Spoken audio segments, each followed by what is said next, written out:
Evangelho segundo Marcos, capítulo 11, o versículo 18 e depois os versículos de 27 até o versículo 33. Eu farei a leitura e os irmãos acompanharão. Diz assim a palavra do Senhor. E os principais sacerdotes e escribas ouviam estas coisas e procuravam um modo de tirar-lhe a vida, pois o temiam, porque toda a multidão se maravilhava de sua doutrina. Então, regressaram para Jerusalém e, andando ele pelo templo, vieram ao seu encontro os principais sacerdotes, os escribas e os anciãos, e lhe perguntaram: com que autoridade fazes estas coisas? Ou quem te deu autoridade para as fazeres? Jesus lhes respondeu: eu vos farei uma pergunta.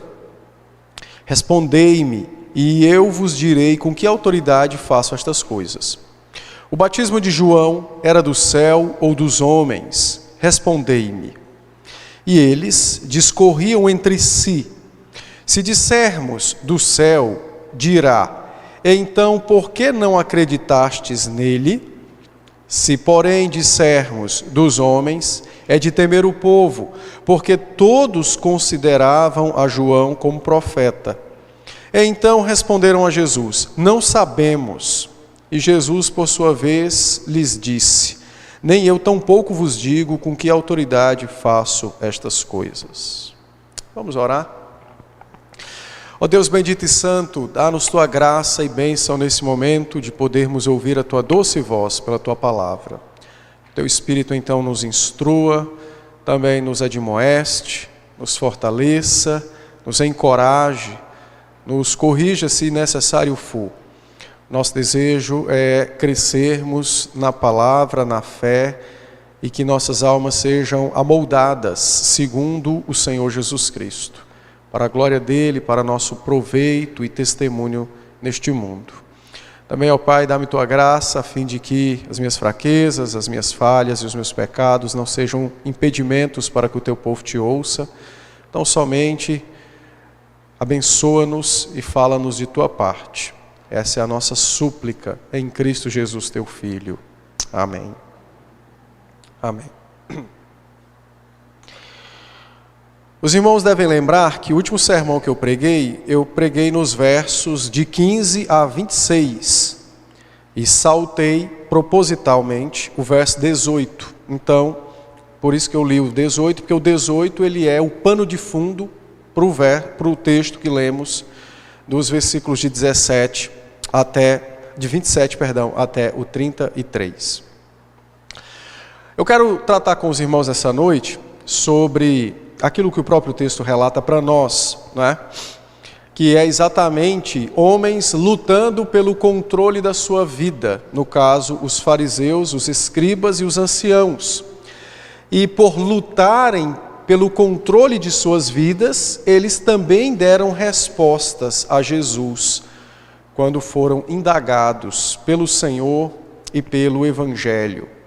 E diante disso, a fim de introduzir o assunto, eu quero perguntar aos irmãos: você já desejou o controle da sua vida? É bem possível, né? Seguramente nós já desejamos o controle das nossas vidas. Mas você já fez alguma coisa de ruim ou pecaminosa porque você buscava o controle da sua vida naquela situação, naquela circunstância, naquele momento? Você já fez algo de ruim? Vá puxando aí na memória aí. Porque você queria o controle da sua vida. Então você pecou contra alguém, não é? Em alguma situação, em algum momento da sua vida, não é? Talvez você não tenha pecado ou ferido alguém, mas certamente, eu creio que muito certamente, você já pensou em ferir alguém para garantir o controle da sua vida, não é? Para garantir o domínio da sua vida em alguma situação. Talvez você não feriu a pessoa, mas você imaginou, maquinou, bolou um plano, não é? De como ferir aquela pessoa que você julgava que te atrapalhava. na questão do seu desejo, que era ter o domínio da sua vida. Não é? Então, é possível que isso já tenha acontecido também a você. Mas talvez você possa dizer, olha, eu nunca feri ninguém, nunca busquei maquinar o mal contra ninguém, porque eu tive medo. E o meu medo foi exatamente o medo de perder alguma coisa que eu julguei possuir e que me dava controle sobre a minha vida. Então eu vou refazer a pergunta. Você já teve medo e o seu medo estava relacionado com perder alguma coisa que você julgava que lhe dava controle? Que lhe dava o controle da vida? Você já teve algum tipo de medo nesse sentido? Não é? Vá examinando o seu coração aí. O que é que você acha da autonomia? Não é? O que você acha acerca da autonomia? O que é que você pensa acerca do controle da vida? Você deseja também, né, ter controle da sua vida? É importante essas perguntas. Essas perguntas, elas nos ajudarão a conhecer o que se passa dentro do nosso coração. E elas nos ajudarão não apenas a conhecer o que se passa dentro do nosso coração, dentro da nossa alma, como elas também irão nos ajudar a descobrir as motivações que estão por detrás das nossas ações, dos nossos desejos, não é?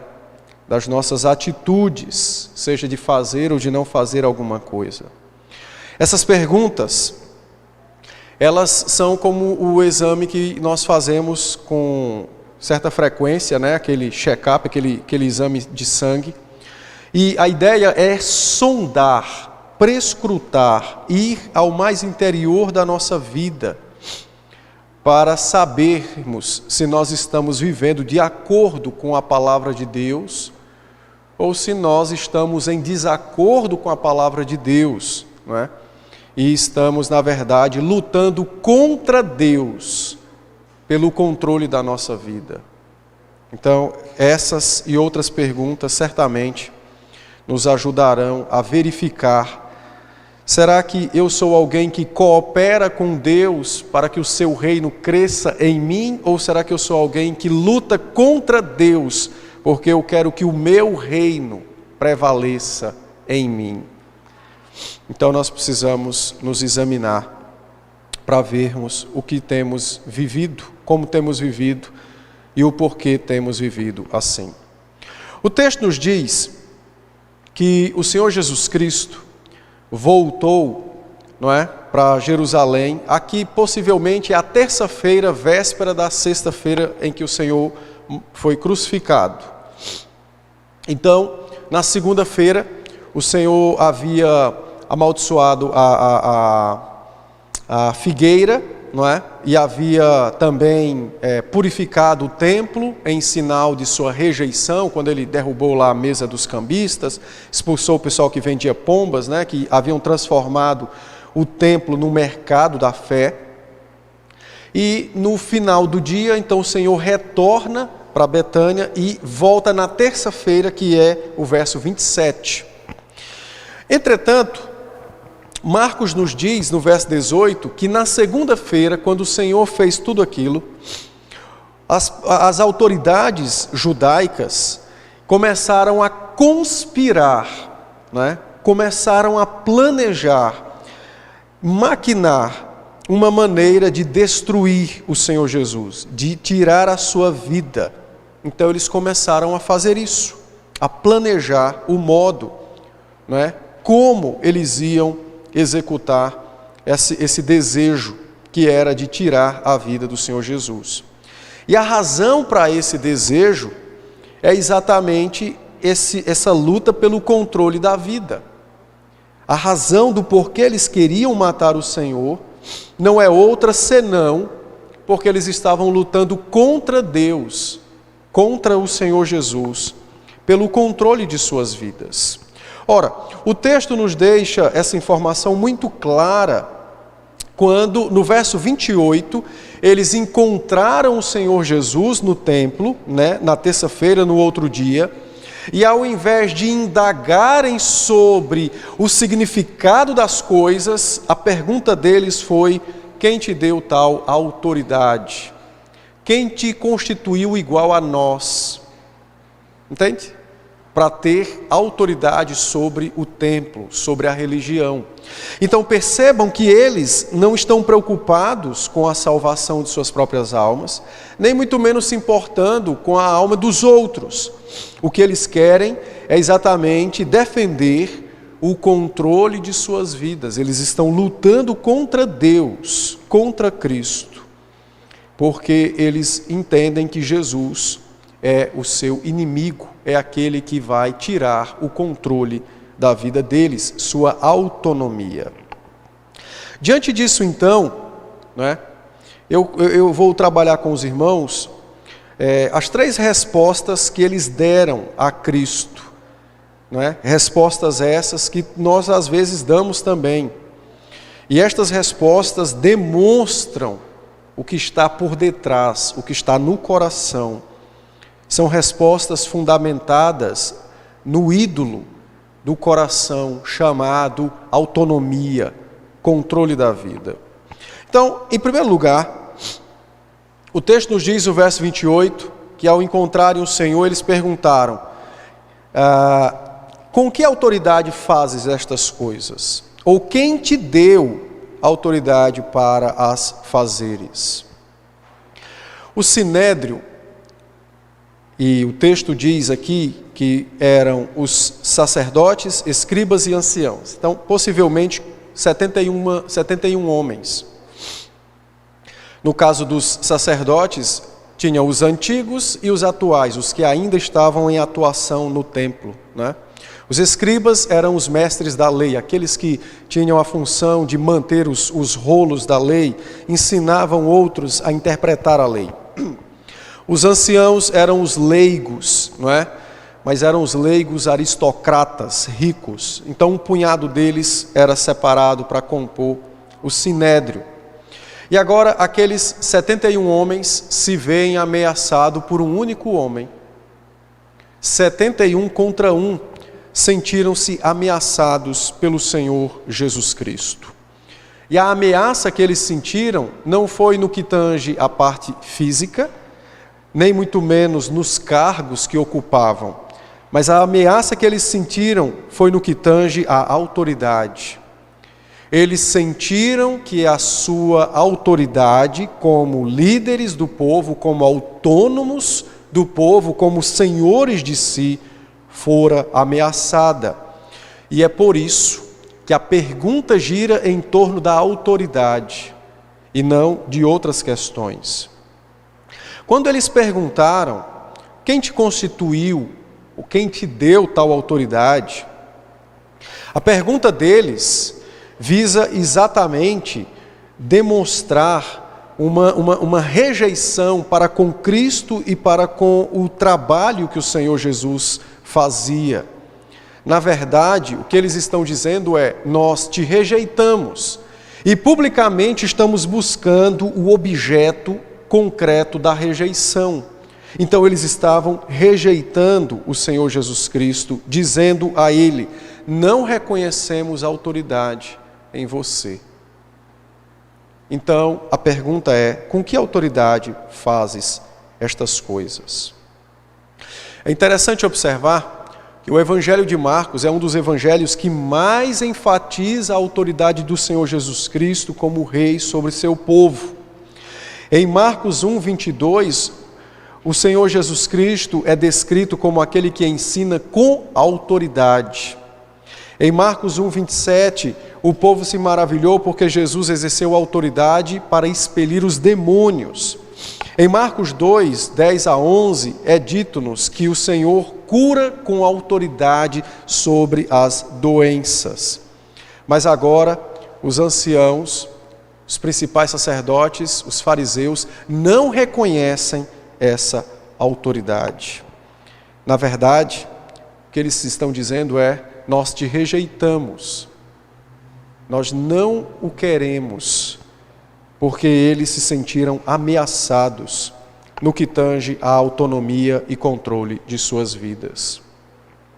A pergunta é feita então ao Senhor Jesus Cristo, e é uma pergunta clara que busca exatamente fazer esse tipo de afirmação: nós não nos submetemos a você, nós não nos submetemos à sua autoridade, nós não nos submetemos a você. Em outras palavras, o que eles estão dizendo quando eles dizem que rejeitam o Senhor Jesus Cristo como Senhor sobre eles estão dizendo: nós possuímos outra fonte de autoridade sobre nossa vida. Nós possuímos nossa própria fonte de autoridade. Por isso queremos saber quem te deu tal autoridade, ou com que autoridade fazes o que fazes.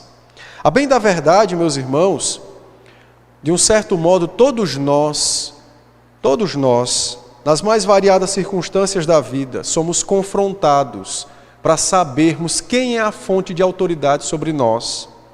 A bem da verdade, todos nós, via de regra, quando pecamos, nós fazemos como os fariseus e dizemos: nós temos uma fonte de autoridade. E essa fonte de autoridade sou eu mesmo. Por isso eu decido rejeitar o Cristo e a sua palavra e preferir a minha própria concepção e sabedoria. Nós, via de regra, em momentos da vida, em várias circunstâncias, somos confrontados a reconhecer quem dirige o nosso coração, quem governa e guia a nossa vida. Porque fique certo de uma verdade: você obedece a quem te governa. Por isso que eles disseram: nós não nos submeteremos a você. Você não tem autoridade sobre nossa vida. Nós não nos submeteremos a você. Nós temos nossa própria fonte de autoridade. Nós mesmos. Nós mesmos. E nós obedecemos, todos os homens são assim, eles obedecem a quem os dirige, governa e guia. Quem exerce autoridade sobre nossas vidas é a este a quem devemos obediência e é a este a quem obedecemos em toda a vida, né? Todas as circunstâncias da vida. Para muitos de nós, assim como para o Sinédrio naqueles dias, não é?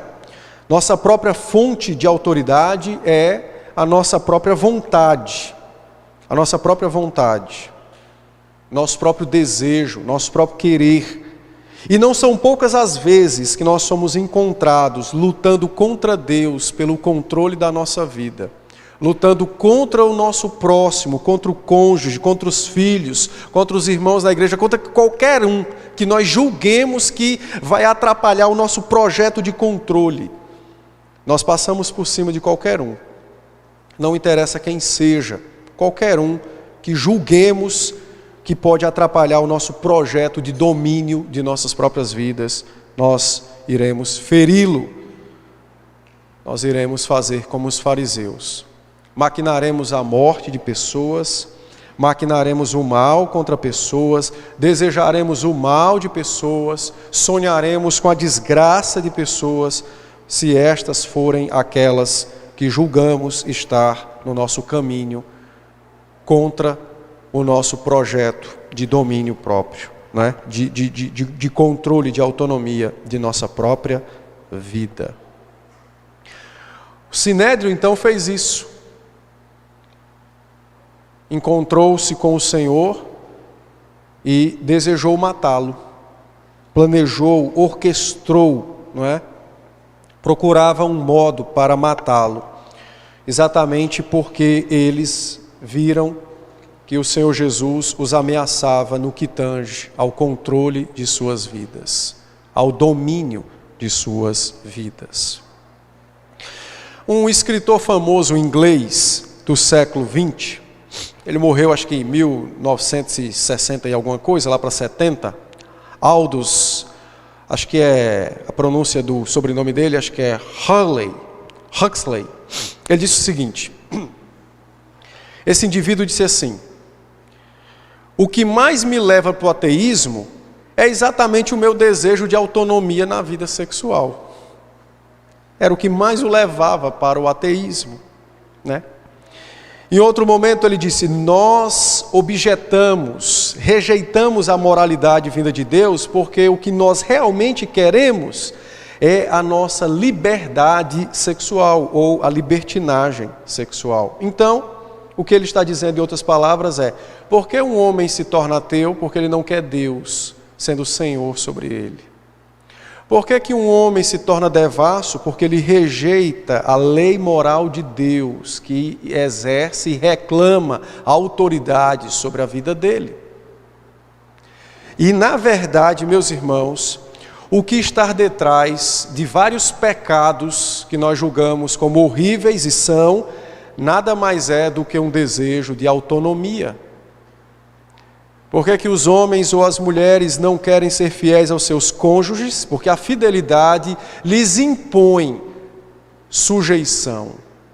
Então, eles decidem romper com esta sujeição para sentirem, ainda que por um instante, o gosto da autonomia. E assim acontece em várias áreas da vida. Por que as pessoas se arriscam nos esportes radicais quase a ponto de morrer? Porque eles querem ultrapassar os limites estabelecidos por Deus de prazer e de bem-estar. É por isso que uma pessoa salta de 1000 metros de altura. Não estou dizendo que é errado. Um outro dia eu posso tratar do assunto. Só estou dando esse exemplo.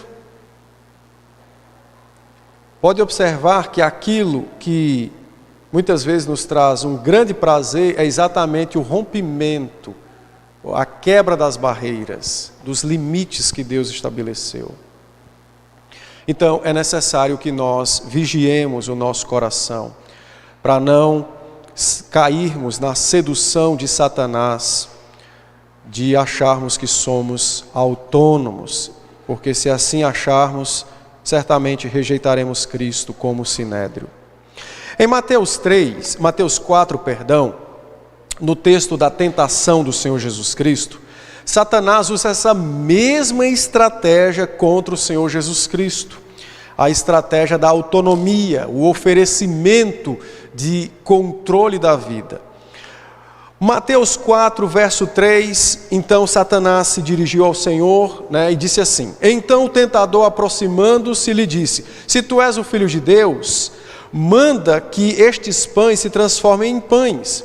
A palavra mandar aqui, o verbo mandar, está no imperativo ativo. Então Satanás está dizendo: se você é o Filho de Deus, exerça o teu poder de domínio sobre a sua criação. E diga aos pães, e diga às pedras que você quer que elas se tornem pães, e assim será. E seria de fato. Entretanto, isto seria algo contrário ao que o próprio Cristo havia criado. Ele não criou pedras para serem pães. Uma pedra pode até flutuar, quebrando a lei da gravidade pelo poder de Deus, mas ela não pode deixar de ser o que ela é. Nesse caso, deixando de ser pedra para ser pão. Então, Satanás, extremamente sagaz, disse: olhe, você é o Filho de Deus? Sou. Tem poder? Tem. Então está aqui a pedra, diga ela que se transforma em pão. É o controle, ou seja, ultrapasse o seu pai, ultrapasse o espírito, ultrapasse o que você mesmo criou. Seja autônomo, tenha controle. Essa é uma velha estratégia de Satanás. Foi assim que ele fez com Eva, Você vai ser Deus, Eva, você vai ser Deus, Adão. Ou seja, você vai ter o domínio, o controle da sua vida. No verso de número 6, quando ele tentou o Senhor Jesus, mais uma vez ele disse, se és o Filho de Deus, atira-te daqui, atira-te abaixo, porque está escrito, e ele vai citar o Salmo 91. Mas esse atira-te abaixo também é uma ordem. E só que a ordem não é dada por ele, Satanás, no sentido de que ele tinha poder sobre Cristo. A ordem que é dada é para que Cristo ordene aos anjos que o peguem quando ele saltasse, quebrando a sua própria lei. Entende? O domínio. O que ele está dizendo é: você tem anjos ao seu serviço, por que você anda, pula e diz a eles: peguem-me, e eles te pegarão. Então é uma velha porém extremamente sagaz e, em muitos casos, eficaz tentativa de Satanás de nos fazer cair, oferecendo-nos o domínio, o controle de nossas vidas. No verso 9, no final, na última tentativa de tentação, então ele disse o seguinte, ele diz, no verso 9, que se o Senhor se prostrasse, verso 9, tudo isso te darei se prostrado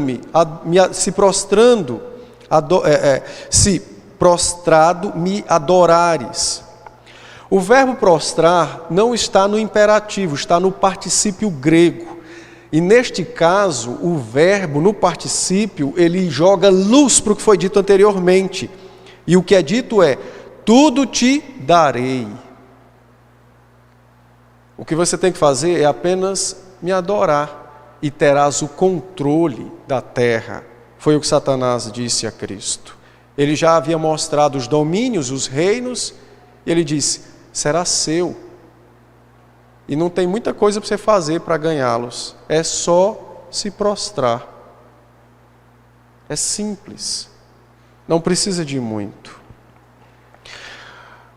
Infelizmente, assim como o Sinédrio, muitos homens e muitos crentes até hoje sofrem nas mãos dos ídolos e de Satanás, porque cultivam áreas em suas vidas aonde Cristo não reina, aonde eles continuam lutando pelo controle e lutam contra o Senhor, no caso dos crentes. C.S. Lewis, comentando sobre isso, ele disse, quanto mais tiramos o que chamamos de nós mesmos e deixamos Cristo nos assumir, mais verdadeiramente nós nos transformamos. Neste sentido, disse Lewis, nosso verdadeiro eu está esperando por nós em Jesus Cristo. Quando é que você vai ser livre de verdade? Quando você estiver em Cristo. Mas fora de Cristo você estará sempre preso a Satanás, às inclinações pecaminosas da sua carne, às artimanhas deste mundo. Somente em Cristo, verdadeiramente você será livre. Eu quero fazer uma aplicação disso para as nossas vidas. Você considera o Senhor Jesus Cristo digno de exercer autoridade sobre a sua vida? Porque a pergunta foi essa, né? Quem te deu autoridade? Ou quem te constituiu autoridade? Você considera Cristo para autoridade, digno de autoridade, ou digno para exercer autoridade na sua vida? Sim, todo mundo vai dizer que sim. Então a pergunta é, ele exerce verdadeiramente autoridade na sua vida? Uma coisa é eu considerá-lo, outra coisa é eu me submeter a ele. Ele exerce mesmo domínio sobre a minha vida?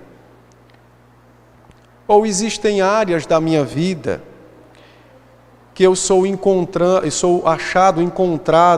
lutando contra o próprio Cristo pelo domínio da minha vida? Então ele exerce mesmo essa autoridade? Há alguma área na sua vida na qual você luta para manter o domínio? Pense aí. Às vezes nós temos áreas onde nós lutamos contra Cristo, pelo domínio daquela área.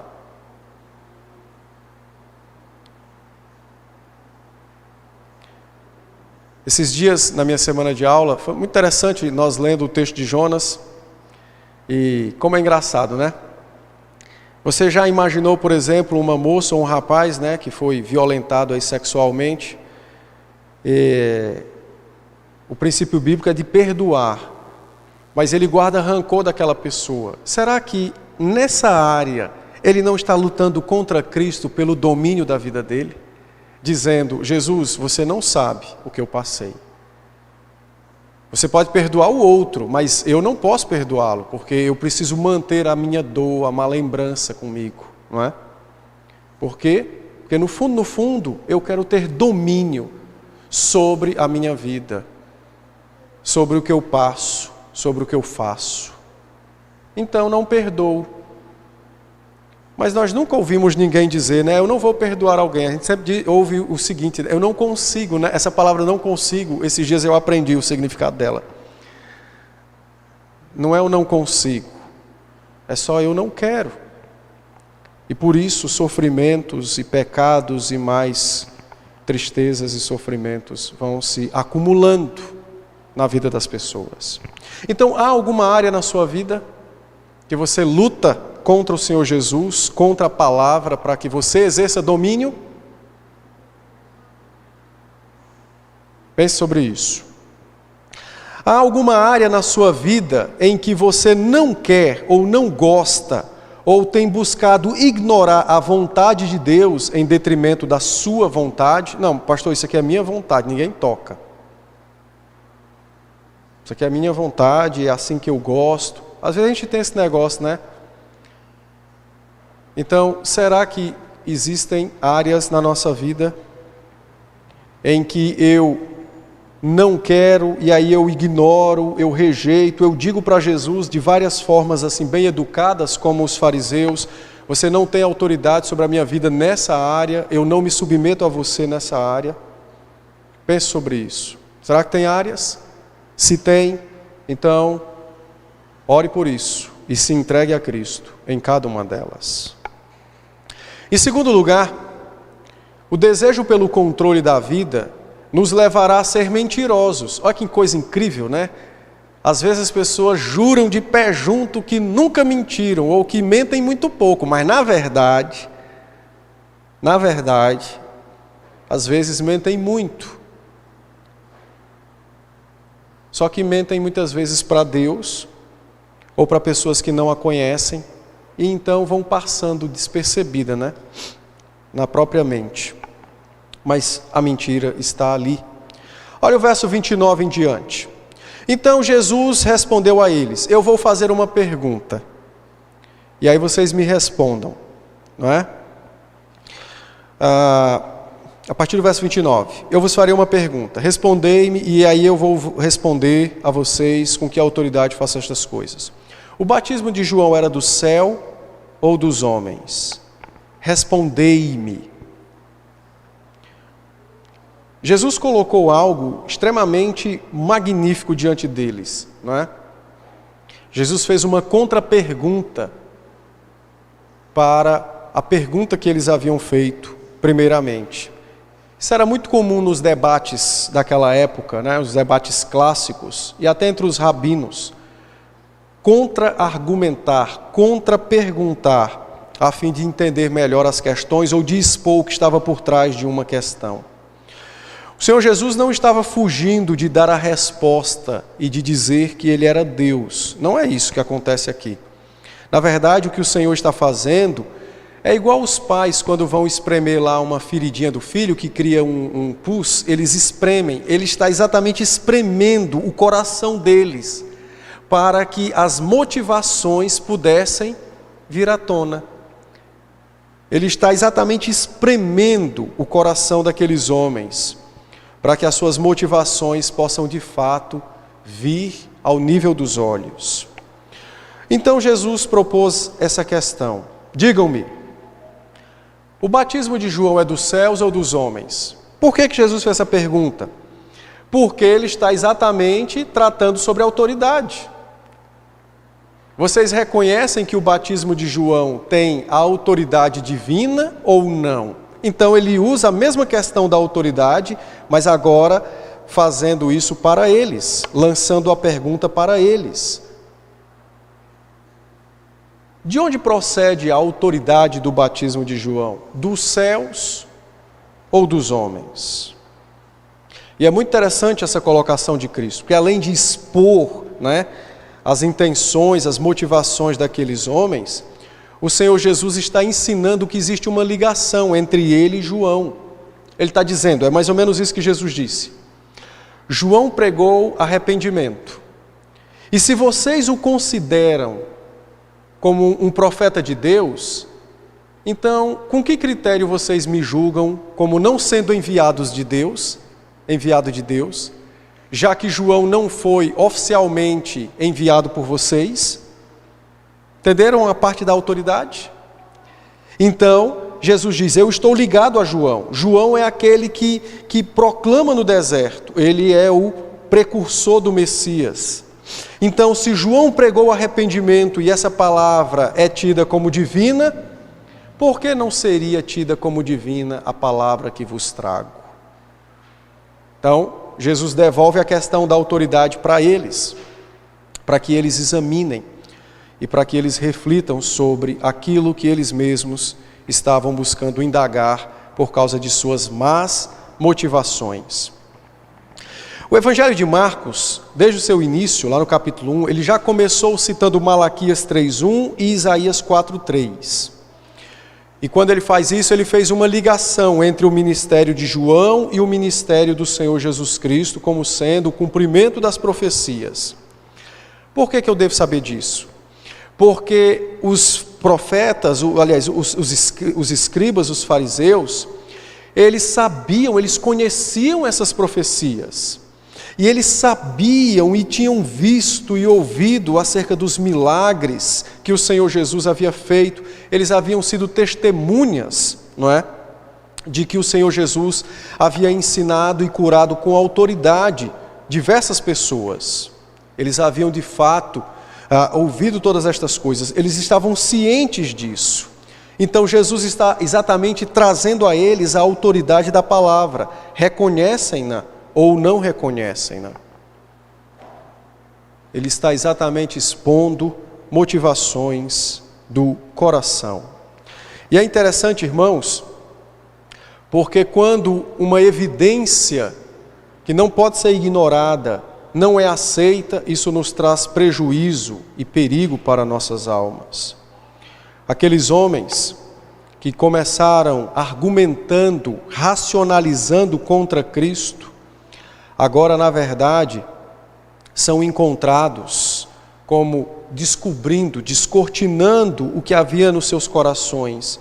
E o que havia era medo de perder o controle, medo de perder a posição que possuíam, medo de perder a forma agradável que eles viviam.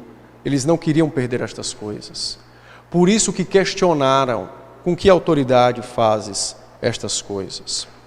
Notem que no verso de número 32 e 33, eles começaram a indagar entre si e disseram, se nós dissermos que é do céu, ou seja, se dissermos que João tinha autoridade divina, ele nos dirá, porque não crestes nele? Mas se dissermos que é dos homens, é de temer a multidão, porque João é um profeta. Então eles preferiram mentir, nós não sabemos.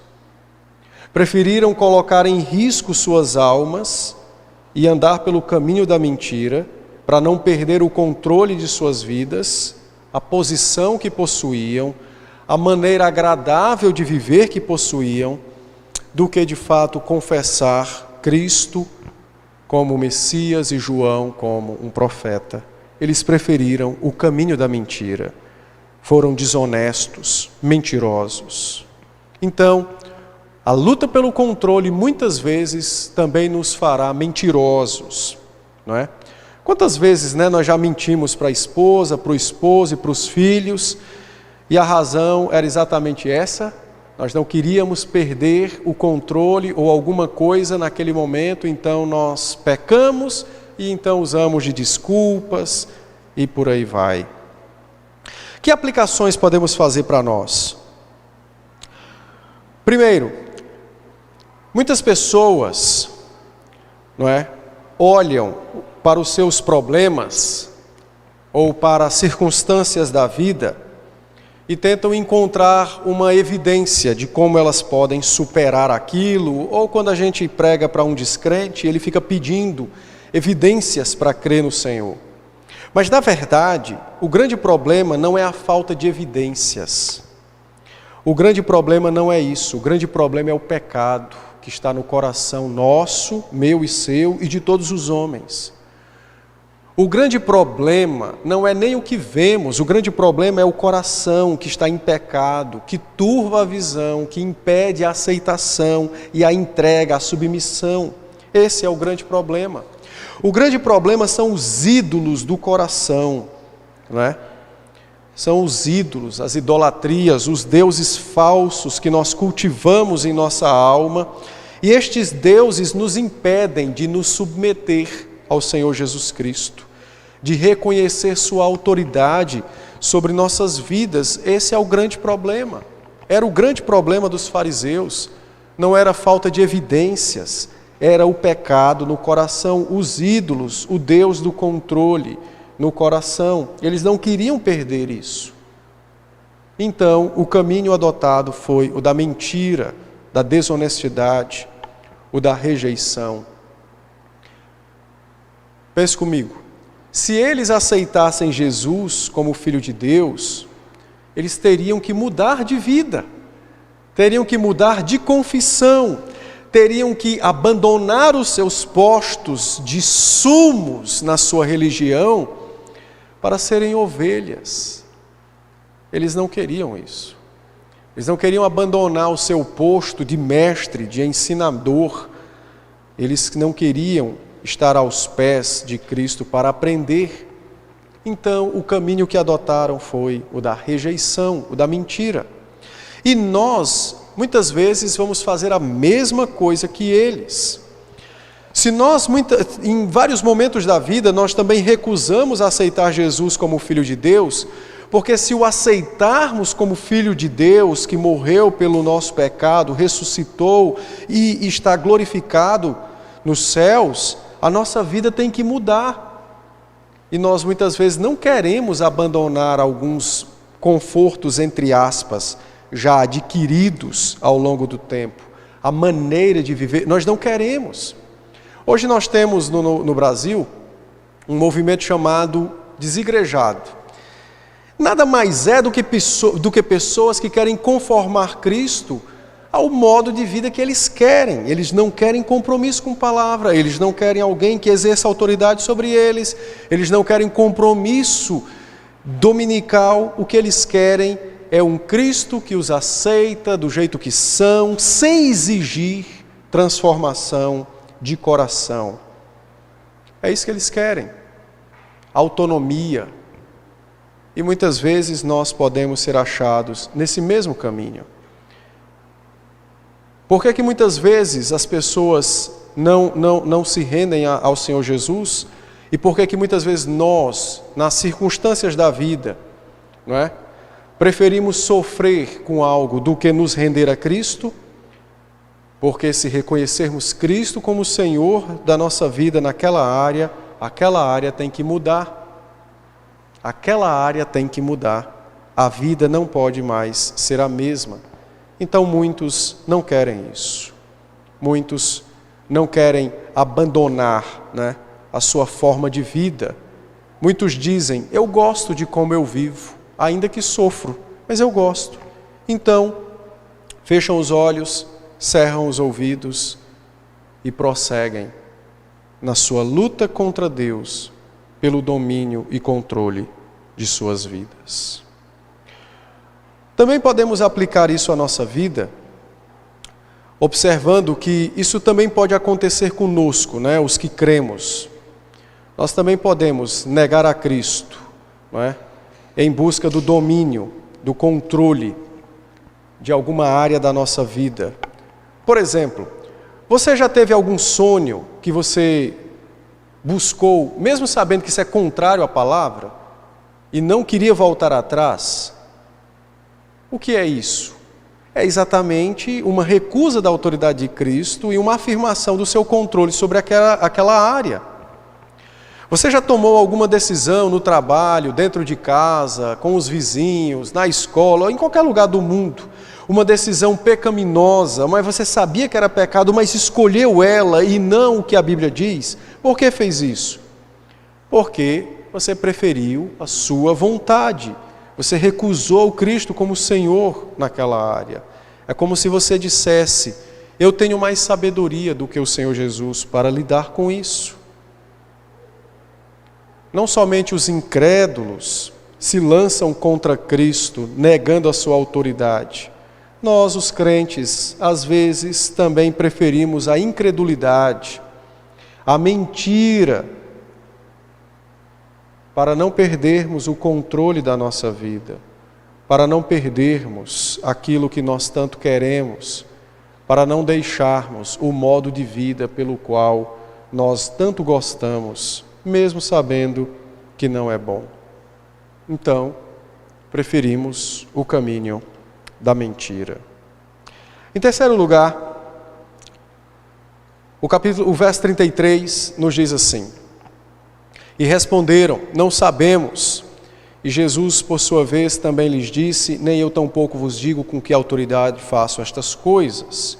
E o 32, a parte final do verso 32, porque todos consideravam a João como profeta. A razão da mentira deles foi exatamente o temor da multidão. A Bíblia trata muito sobre esse ídolo chamado temor de homens. É um ídolo que persiste muito no nosso coração, né? No caso dos fariseus, o temor de homens não era aquele temor que os aprisionava no sentido de fazê-los recluso, como algumas pessoas sofrem hoje em dia. Mas era exatamente o temor de dar afirmações, de manifestar a sua fé. Era o temor que os levava a maquinar o mal para matá-lo. Então, eles preferiram a mentira por causa do temor de homens. Hoje, na psicologia, chama-se isso de codependência, não é? Acho que é isso, né? Codependência. Mas, na verdade, é temor de homens. Provérbios 29, 25, a palavra diz assim: quem teme ao homem arma ciladas. Então, temer aos homens é armar ciladas. Mas o que confia no Senhor está seguro. Então, observem, temor versus confiança. Então, quando eu temo os homens, na verdade é porque a minha confiança está neles, ou na aceitação deles, não é? Ou no que eu quero que eles me deem, ou no que eu quero que eles não me façam, e assim sucessivamente. Então, quem teme aos homens arma cilada, mas quem confia no Senhor, esse verdadeiramente está seguro. O rei Saul perdeu o seu trono por causa do temor de homens. Eu não vou ler o texto, mas 1 Samuel 15, 24, Samuel vai dizer a Saul: por que você não obedeceu o Senhor e não destruiu tudo dos amalequitas? E aí Saul vai dizer: eu temi o povo. Teve o seu reino perdido. E possivelmente, né, é um caso ainda a se estudar, até sua própria salvação, não perdida porque ele não era um salvo, né? Se ele não, mas é outro assunto. Mas ele perdeu o seu reino, foi tirado dele, porque temeu os homens. Lucas, capítulo de número 12, os versos 4 a 5, o Senhor Jesus nos ensina sobre isso e nos diz: digo-vos, pois, amigos meus, não temais os que matam o corpo. Ele está falando sobre temor de homens. Não temais os que matam o corpo, e depois nada mais podem fazer. Eu vou dizer a vocês, Jesus disse, eu, porém, vos mostrarei a quem deveis temer. Temei aquele que depois de matar, então veja que quem mata é Deus. Temei aquele que depois de matar também tem poder para lançar no inferno a alma. Sim, disse Jesus, digo-vos, a esse vocês devem temer. A este vocês devem temer. Aqueles homens preferiram lançar suas almas em um poço de escuridão eterna. Tudo porque desejavam o controle de suas vidas. Tudo porque o ídolo, temor de homens, os guiava nas decisões que eles praticavam, nas escolhas que eles faziam. Por fim, eu vou fazer uma aplicação e concluir.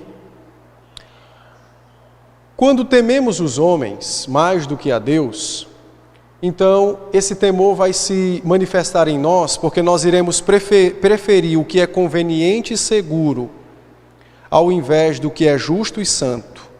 Então, quando é que você sabe que você está temendo um homem mais do que a Deus?